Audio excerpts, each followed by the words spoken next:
So recently मैंने crust का CPSA certification का एग्जाम दिया, उसे पास करा और इस वीडियो में मैं उस सर्टिफिकेशन के बारे में बात करने वाला हूँ कि क्रस्ट का CPSA सर्टिफिकेशन है क्या, क्यों मैंने उसको दिया, कैसे उसके लिए प्रिपेयर करा, एग्जाम कैसा आता है, क्या कॉस्ट रहती है, रिजल्ट कैसा आता है, और लास्ट में मैं अपनी रिकमेंडेशंस दूंगा कि मुझे कैसा लगा ये सर्टिफिकेट, किन लोगों को देना चाहिए, किन के लिए बेनिफिशियल हो सकता है, वो सब लास्ट में बात करेंगे।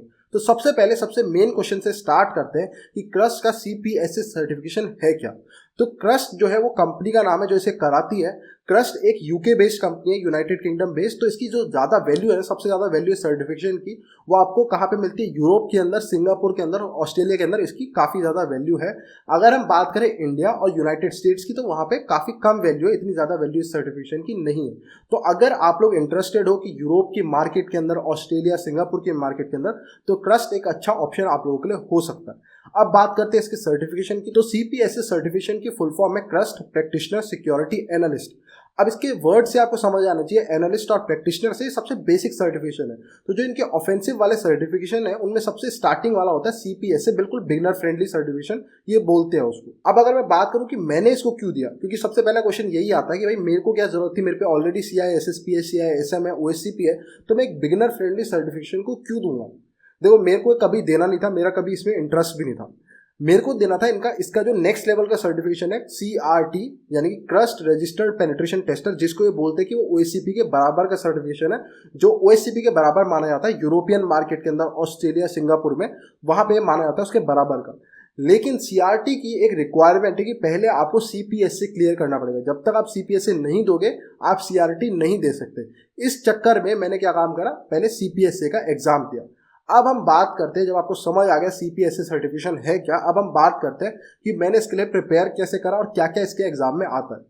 अब इसके एग्जाम में ना बहुत कुछ आता है, जो इसके लिए प्रिपेयर करना होता है वो भी आपको खुद करना होता है। क्रस्ट की तरफ से आपको कोई रिसोर्स प्रोवाइडेड नहीं है, कोई बुक प्रोवाइड नहीं है, कोई कोर्स प्रोवाइड नहीं है। बाहर से थर्ड पार्टी मिल जाते हैं जो कि बहुत ही महंगे होते हैं, ठीक है, लेकिन आपको क्रस्ट की तरफ से कुछ प्रोवाइडेड नहीं है। क्रस्ट की तरफ से आपको सिर्फ एक सिलेबस प्रोवाइडेड है कि भाई ये सब आएगा, जैसे बोल देंगे वेब हैकिंग आएगा, डेटाबेस आएगा, ऑपरेटिंग सिस्टम आएगा, ऐसे ऐसे करके बोल देंगे, उससे ज़्यादा नहीं देंगे। अब दिक्कत ये होती है ऐसे सिलेबस में कि आपको पता नहीं लगता कितने डेप्थ में पढ़ता। अब इन्होंने बोल देंगे नेटवर्किंग पढ़ो, नेटवर्किंग में प्रोटोकॉल्स पढ़ो, नेटवर्किंग के फंडामेंटल्स पढ़ो, नेटवर्किंग में पोर्ट्स पढ़ो, सर्विसेज पढ़ो। अब क्या क्या पढ़ना, फंडामेंटल्स में तो कुछ भी आ सकता है, लेयर्स भी आ सकती है, OSI मॉडल, TCP मॉडल भी आ सकता है, सबनेटिंग भी आ सकता है। कितने डीप में जाना कुछ पता नहीं है हमारे को।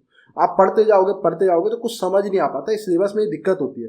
तो कोर्सेज और बुक्स इसलिए बेटर होती हैं अगर दी जाए उसी कंपनी की तरफ से, कि आपको पता हो कि इसी में से आना है, कितना पढ़ना है। लेकिन यहाँ पे हमारे को कोई लिमिट नहीं है, तो अब इंटरनेट की भी कोई लिमिट नहीं है, पढ़ते जाओगे, तो ये थोड़ी सी दिक्कत होती है यहाँ पे।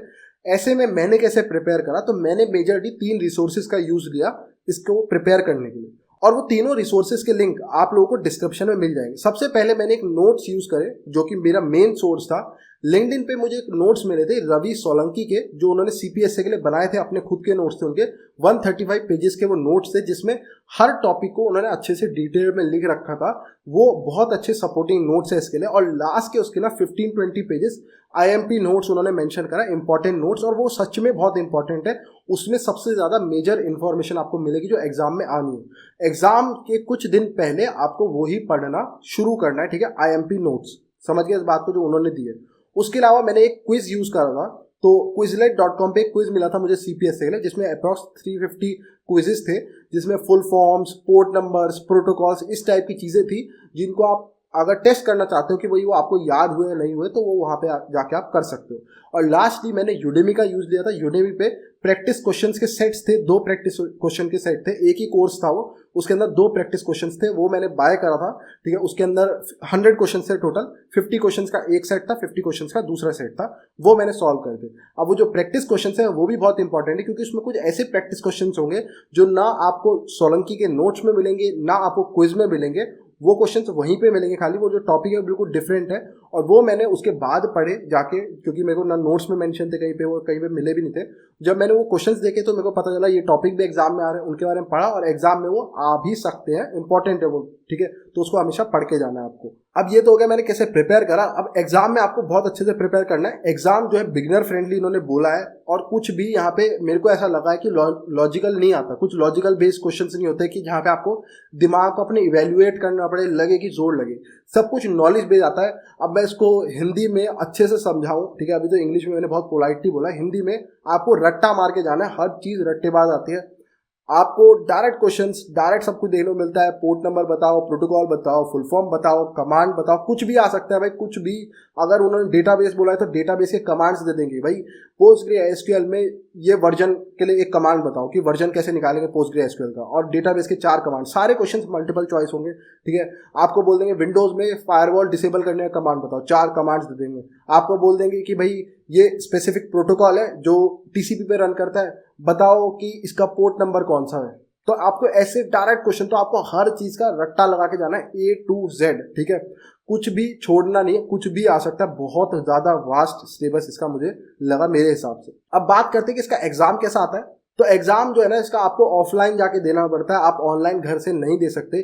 पियर्सन व्यू के सेंटर में आप जाओगे, ठीक है, वहां जाके इसका एग्जाम देना पड़ेगा। मल्टीपल चॉइस क्वेश्चंस होते हैं, 2 घंटे का एग्जाम है, यानी कि 120 मिनट्स एंड 120 क्वेश्चंस। क्या ये इनफ है? बिल्कुल इनफ है। जब आपको कोई लॉजिकल बेस्ड क्वेश्चंस नहीं मिल रहे, सारे नॉलेज बेस्ड क्वेश्चंस है, तो मेरे हिसाब से मैक्सिमम टू मैक्सिमम जो 120 क्वेश्चन है वो 70-80 मिनट्स में खत्म हो जाते हैं। लास्ट के आधा घंटा जो है ना, आप अपने रिवाइज कर सकते हो आराम से, क्योंकि डायरेक्ट क्वेश्चन है, या तो आपको आता होगा या नहीं आता होगा, तो टाइम वेस्ट नहीं होता, ठीक है। तो ये अच्छी बात होती है नॉलेज बेस्ड क्वेश्चन की। भाई पोर्ट नंबर या तो मुझे पता है, वरना नहीं पता है, कोई तुक्का लगाओगे ज़्यादा से ज़्यादा, वो भी 1-2 मिनट में आप लगा दोगे, तो कोई वो उसमें ज़्यादा मेहनत नहीं लगेगी आपको, ईजिली आपको कर लोगे। तो एग्जाम इसका ऐसे आता है। अब जो एग्जाम है उसमें 120 क्वेश्चन आते हैं, पास होने के लिए 60% चाहिए, यानी कि 72 क्वेश्चंस। तो आप पे काफी बड़ा मार्जिन है गलत क्वेश्चंस करने का, यानी कि आप कितने क्वेश्चन 48 क्वेश्चंस को गलत कर दोगे फिर भी पास हो जाओगे। तो बहुत होते हैं 48 क्वेश्चन गलत करना, कर लोगे मुझे पता है इजीली आप इसको पास, क्योंकि काफी बड़ा मार्जिन है। तो आपको जितने क्वेश्चन आते होंगे आप उतने से निकालोगे, लेकिन अच्छे से रट्टा मार के जाना है। मैं अभी भी बोल रहा हूँ, कुछ भी आ सकता है उठ के, कुछ भी आता है एग्जाम में, ठीक है। तो ये पढ़ के जाना है। इसीलिए मुझे एग्जाम इतना पसंद भी नहीं आया कि भाई बहुत ज्यादा आप रट्टा लगवा रहे हो और कुछ नहीं कर रहे हो। ये नॉलेज किसी जगह काम नहीं आएगी, मैं गारंटी दे रहा हूँ। किसी जगह काम नहीं आती है जो नॉलेज इन्होंने पढ़ाई है, बस रट्टा है पूरी तरीके से, और कुछ नहीं है इसके अंदर। अब बात करते हैं रिजल्ट्स की। सिर्फ एक ही चीज़ है, सिर्फ पहली चीज़, अभी तक जितने भी थे सारे बेकार पॉइंट्स इनकी तरफ से। ना ये अपने रिसोर्सेज प्रोवाइड कराते हैं, रट्टा लगवाते हैं, ऑफलाइन देने जाना पड़ता है, सब पॉइंट्स बेकार थे। एक ही पॉइंट मुझे अच्छा लगा, जब आपको रिजल्ट की बारी आती है तो हैंड टू हैंड आपको रिजल्ट मिलता है। सर्टिफिकेशन हैंड टू हैंड नहीं कर रहा हूँ मैं, रिजल्ट मिलता है कि पास या फेल, प्लस आपने किस डोमेन में कितना % लाए हो वो सब वहां पे लिखा आता है कि भाई इस डोमेन में, इनके टोटल में क्या 10 डोमेन्स आ रहे हैं, ठीक है, आपके 10 डोमेन्स आते हैं सिलेबस में। उन 10 में से कि आपने इस डोमेन में 10% लाए हो, मतलब 100 में से होता है तो 50%, 70%, एग्रीगेट जो टोटल परसेंटेज है वो 70+ होनी चाहिए। ऐसा नहीं कि हर किसी में 70% आनी चाहिए, ऐसा कोई रूल नहीं है। एक में 10% आया, एक में 100% आया, ऐसा भी हो सकता है आपके साथ। तो ये मेरे को एक अच्छी चीज़ लगी कि आप डोमेन वाइज वो बताते हैं कि आपको कहाँ पे एरिया में फोकस करने की जरूरत है, वो एक अच्छी चीज़ लगी। और 5-6 दिन बाद आप सर्टिफिकेट ईमेल पे रिसीव कर लेते हो, ठीक है। ऐसे यहाँ पे रिजल्ट मिलता है। अब जो इसकी कॉस्ट है, ठीक है, इसकी कॉस्ट मैं आप लोगों को बताता हूँ। इसकी कॉस्ट है $400 की। पर मैंने जब ये बाय करा था, तो मैंने बाय करा था इसको जनवरी के अंदर। जनवरी में इसमें एक ऑफर चल रहा था कि 400 की जगह आपको $320 में मिलेगा, यानी कि 20% ऑफ का डिस्काउंट चल रहा था। तभी मैंने इसको जनवरी में बाय करा था। मेरा प्लान थोड़े बाद का था, बट जब भी मैं, आपको पता है मैंने अभी तक जितने भी एग्जाम दिए हैं वो सब मैंने ऑफर के बेस पे ही लिए हैं। जितने भी मैंने आज तक दिए हैं, चाहे वो OSCP हो, CISSP हो, या कोई भी और सर्टिफिकेशन हो, वो सब मैंने क्या काम करा, जब मुझे दिखता है ना जैसी ऑफर आया, मैं उसी समय उसका वाउचर बाय कर लेता हूँ। मैंने इसका वाउचर बाय कर लिया। बट अगेन, जब भी आप ऐसे डिस्काउंट में वाउचर्स बाय करते हो, आप पे कंडीशन अप्लाई होती है। तो यहाँ कंडीशन क्या थी कि एग्जाम आपको 31 अप्रैल से पहले देना ही देना पड़ेगा। तो मैंने इसका जो एग्जाम था वो अपना मार्च में स्केड्यूल करा दिया, मार्च 11 को, और मैंने जाके वहाँ पे दे दिया। अब इसको प्रिपेयर करने में मेरे को कितने दिन लगे मैं ये बताया था। मेरे को 10 दिन इसको प्रिपेयर करने में लगे, ठीक है। 10 दिन में मैंने क्या काम करा, एक बार रवि सोलंकी के सारे 135 पेजेस के नोट्स पढ़े, ठीक है। एक दिन लगा उसमें पूरा पढ़ने में, बस आपको गो थ्रू करना है। उसके बाद अगले 9 दिन मैंने क्या काम करा, 9 में से लगभग 7 या 8 दिन मैंने वो जो 15 पेज के इंपॉर्टेंट नोट्स थे ना, जो इंपॉर्टेंट नोट्स थे, सिर्फ वो रट्टा मारने पूरी तरीके से। वो 15 पेज ना, मतलब आपसे कोई कुछ भी पूछ ले आड़ा टेढ़ा करके, आपको आना चाहिए, इतना अच्छे से हो जाए। उसमें दुनिया भर के पोर्ट्स ही पोर्ट्स हैं, मतलब बहुत सारे पोर्ट्स हैं, मेरे ख्याल से होंगे कम से कम 100 के आसपास पोर्ट्स आपको फुल फॉर्म्स बहुत सारी याद करनी है, कमांड्स बहुत सारे याद करने हैं, बहुत सारी चीज़ें उसमें याद करनी, 15 पेज में बहुत इन्फॉर्मेशन है उसमें, वो सब आपको अच्छे से रट्टा मार लेना बिल्कुल। वो मैंने करा। उसके बाद मैंने बाकी दिन एक दिन क्विज में लिया, क्विज में उसके लास्ट दिन मैंने अपना यूडेमी का टेस्ट दिया, ठीक है, जिसमें मेरे बहुत बेकार परसेंटेज आए, क्योंकि जो बहुत सारी चीज़ें ऐसी थी जो नोट्स में नहीं दी है, मुझे लास्ट दिन पता चला और उन चीज़ों को मैंने पढ़ लिया। वो इजी था, मतलब आपको मेरे को ये नहीं पता था वो एग्जाम में आने हैं। एक बार जब मैंने उन टॉपिक्स को देखा, तो क्योंकि ये बिगिनर टेस्ट है तो बिगिनर वाले टॉपिक्स थे, वो मेरे को इजीली लर्न हो गए और मैं अगले दिन जाके एग्जाम दिया और पास हो गया, ठीक है। तो ये पूरा यहाँ पे ऐसे मैंने करा इसको पास। अब मेरी रिकमेंडेशंस रहेंगी कि किन लोगों को देना चाहिए। देखो, अगर आपको अपने आप को ओपन करना है वास्ट एरिया के लिए, अगर आपको लिमिटेड नहीं रखना अपने आप को अमेरिकन कंपनीज और इंडियन कंपनीज के लिए, आपको सिंगापुर, ऑस्ट्रेलिया, यूरोपियन मार्केट, काफ़ी बड़ी बड़ी मार्केट्स हैं, इनमें जाना है, तो CPS से आपको अच्छी हेल्प प्रोवाइड कर सकता है, ट्रस्ट आपको अच्छी हेल्प प्रोवाइड कर सकता है, आप जा सकते हो।